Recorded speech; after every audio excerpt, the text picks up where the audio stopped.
Is actually fighting for spending cuts. Who out there really wants the government out of health care? Tea Party lawmakers, of course. Joining me now, Representative Allen West, who ran as a Tea Party candidate. Congressman West, welcome here. Welcome to the Glenn Beck program. It's always a pleasure to work with you. Thanks, Judge. It's great to see you. Before we get on to the debt, I want you to weigh in on another story that's making headlines today, these crackpots at NPR. The White House says it doesn't think funding should be cut. But does the government really belong in broadcasting?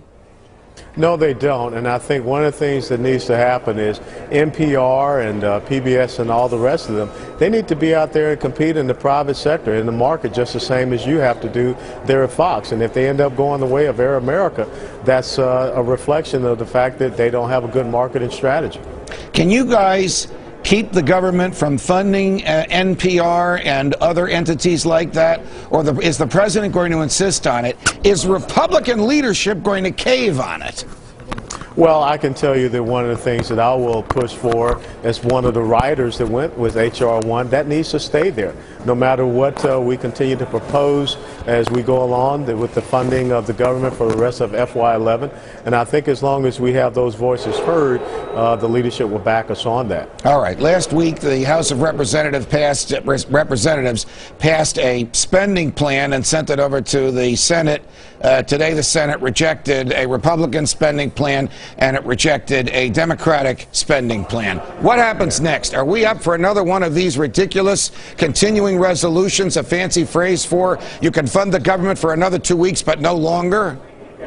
Well, I think one of the things we have to do is to stand firm. When you look at the report that came out last week from the GAO, the 345-page report, that said there are $100 billion to $200 billion of duplicative programs up here in Washington, D.C.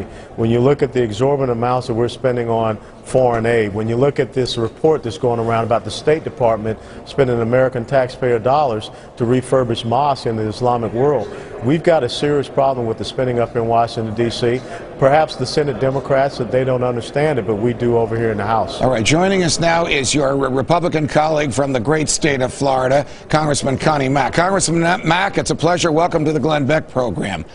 Great to be with you, Judge. Does the Republican leadership in the House understand the true dangers that we face, the precipice that we're looking into, how enormous this debt is, and how this may be their last great chance to settle the debt issue? Or they want to go forward with some kind of a compromise with the Democrats in the Senate and the Democrat in the White House? Well, I can't speak for the leadership, but I can speak for myself, which is we are in deep trouble.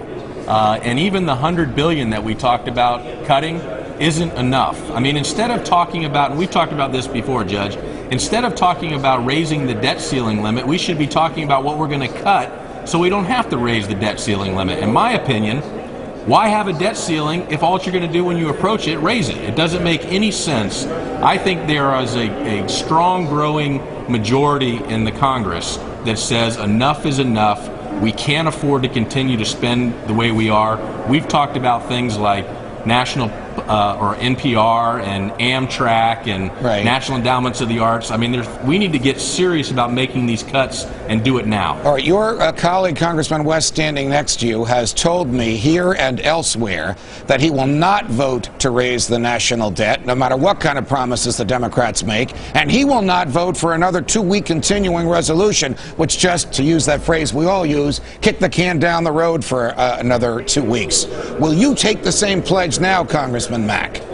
Well, I have said over and over and over again that I'm not going to vote to raise the debt ceiling. As far as moving forward on the CR, if we can continue to get savings, I understand the political side of this, and I'm willing to give my leadership a little bit of room with that. But at the end of the day, we need to get serious about these cuts. So if we go to another 2-week CR, but we get significant cuts in spending in return, that is something that I am interested in continuing to help support. Congressman West, is it time for the government to be shut down if the White House and Congress can't agree in order to force the president's hand and compel him to do what we hired him to do, which is run the government within the confines of the Constitution and only with the money he collects from taxes and other fees? Well, you're absolutely right, Judge. You know, what we have to look at is the president is the chief executive officer of this corporation called the United States of America. Look, he told the vice president that he would be part of this this budget process, but now the vice president has left the country. So I don't think you see any seriousness coming out of the White House. The bottom line is this: we have a situation that we have to deal with, and I think that the American people, if we continue down the road of subsequent 2-week CRs, there's just more uncertainty, unpredictability that we are creating out there. And when you have that uncertainty, then you're also creating a lack of trust and confidence in who we are and what we're sent here to be. You know, I spent 22 years being a leader in the United States Army, and that's what I'm up here to do, is to show my leadership. Congressman West, Congressman Mack, you guys have your work cut out for you. Thanks for the time. Thanks for the time you spent with us on the Glenn Beck program. We truly appreciate it. Thank you so much, Judge.